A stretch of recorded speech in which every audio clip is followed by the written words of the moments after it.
Hello friends, welcome to my YouTube channel. आज के इस वीडियो में जो आपका बिहार डीएलएड का 7 जून का फर्स्ट शिफ्ट का एग्ज़ाम हो गया दोस्तों। 7 जून फर्स्ट शिफ्ट में पूछे गए सभी क्वेश्चन इस वीडियो में डिस्कस करेंगे, तो इस वीडियो को पूरा ज़रूर देखिए। वीडियो अच्छा लगे तो प्लीज़ वीडियो को लाइक और शेयर ज़रूर करें। जो भी हमारे नए बच्चे हैं, जिन बच्चों ने चैनल को सब्सक्राइब नहीं किया है, तो प्लीज़ चैनल को सब्सक्राइब करके नोटिफिकेशन बेल ऑन करना ना भूलें। तो चलिए वीडियो को स्टार्ट करते हैं। सो गाइस, पहला क्वेश्चन पूछा गया था, निम्न में से स्वच्छ ईंधन किसे कहा जाता है? सीएनजी को स्वच्छ ईंधन कहा जाता है। प्रोपेन लिक्विफाइड पेट्रोलियम गैस के समान है, लेकिन बाद वालों में कुछ अन्य गैसें जैसे कि ब्यूटेन, आइसोब्यूटेन और प्राकृतिक गैस तरल पदार्थ है। कोक बहुत सारे बिना जले हुए कणों को छोड़ता है। पेट्रोल और मोम स्वच्छ ईंधन नहीं है, क्योंकि वे SOx और NOx सहित कई हानिकारक गैसों को छोड़ते हैं। अगला क्वेश्चन गाइस पूछा गया था कि सोना चांदी पिघलने के लिए ज्वाला का कौन सा भाग प्रयोग किया जाता है?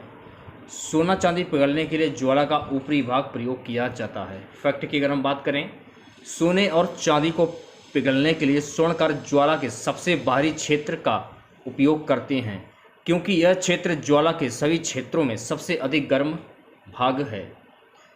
नेक्स्ट क्वेश्चन गाइस पूछा गया था, एक श्वसन किसे कहते हैं? जब हम एक बार इनहेल करते हैं और एक बार एक्सहेल करते हैं, यही श्वसन कहलाता है। अगला क्वेश्चन गाइस पूछा गया था कि मछलियां किसके माध्यम से सांस लेती हैं? देखिए, मछलियां जो हैं गलफड़ों के माध्यम से सांस लेती हैं। इस क्वेश्चन से रिलेटेड एक्स्ट्रा फैक्ट जान लीजिए। मछली के गलफड़े ऐसे अंग हैं जो मछली को पानी के भीतर सांस लेने की अनुमति देते हैं। अधिकांश मछलियां गैसों का उपयोग करके ऑक्सीजन और कार्बन डाइऑक्साइड जैसे गैसों का आदान प्रदान करती हैं, जो ग्रसनी गले के दोनों तरफ गिल कवर के तहत सुरक्षित होती है। गलफड़े ऊतक होते हैं जो छोटे धागों की तरह होते हैं। प्रोटीन संरचनाएं जिन्हें तंतु कहा जाता है। अगला क्वेश्चन गाइस पूछा गया था, हमारे शरीर धमनियों का कार्य। धमनियां ऑक्सीजन युक्त रक्त को हार्ट से शरीर के अन्य भागों में ले जाती हैं। नेक्स्ट क्वेश्चन गाइस पूछा गया था, अमीबा में संकुचनशील धानी का कार्य क्या है? तो देखिए, अमीबा में संकुचनशील धानी का कार्य परासरण नियंत्रण। संकुचनशील रिक्तिका, अमीबा में एक संकुचनशील रिक्तिका पाई जाती है। अमीबा इस रसधानी का परिमाण घटता बढ़ता रहता है। इसका कार्य शरीर में जल की मात्रा का नियमन करना है।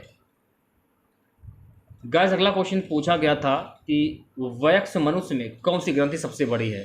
तो वयस्क मनुष्य में यकृत जो है वो ग्रंथि सबसे बड़ी है। फैक्ट की अगर हम बात करें, यकृत मानव शरीर में सबसे बड़ी वही स्रावी ग्रंथि है। एक वयस्क मानव में लगभग 1.2 से 1.5 किलोग्राम तक वजन की यकृत शरीर की सबसे बड़ी ग्रंथि है। वही स्रावी ग्रंथियां वैसी ग्रंथियां जो अपने उत्पादों को वाहिनियों में स्रावित करती हैं। वही स्रावी ग्रंथियों में श्वेत ग्रंथियां, लाल ग्रंथियां, स्तन ग्रंथियां और पाचन तंत्र की कई ग्रंथियां होती हैं।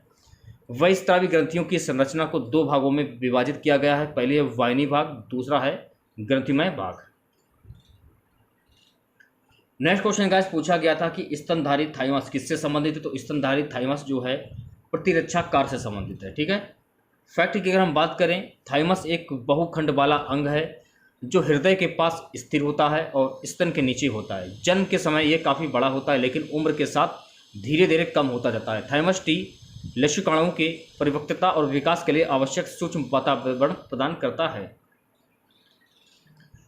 अगला क्वेश्चन गाइस पूछा गया, आम में खाने योग्य भाग कौन सा होता है? देखिए, आम में खाने योग्य जो भाग होता है उसे कहते हैं मेसोकार्प। ये आपको ध्यान रखना है।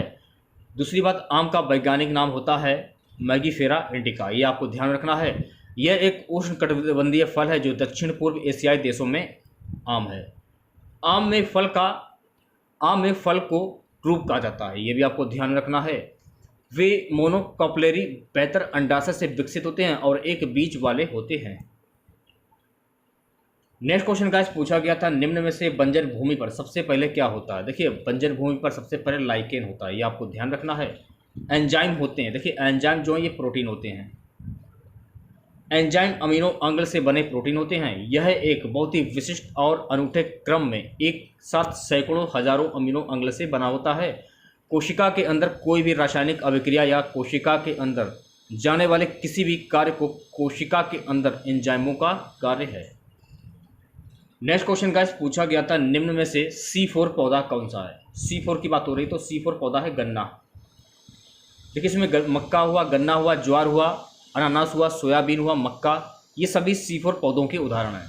C4 पौधों की पत्तियों में विशेष संरचनाएं होती हैं, जहां मेसोफिल कोशिकाएं बंडल म्यान कोशिकाओं के चारों ओर एक रिंग जैसे आकार में कुंचित होती हैं। इस प्रकार की व्यवस्था को क्रैश शारीर कहा जाता है। यह क्रैश शारीर C4 प्रकाश संश्लेषण में महत्वपूर्ण भूमिका निभाता है।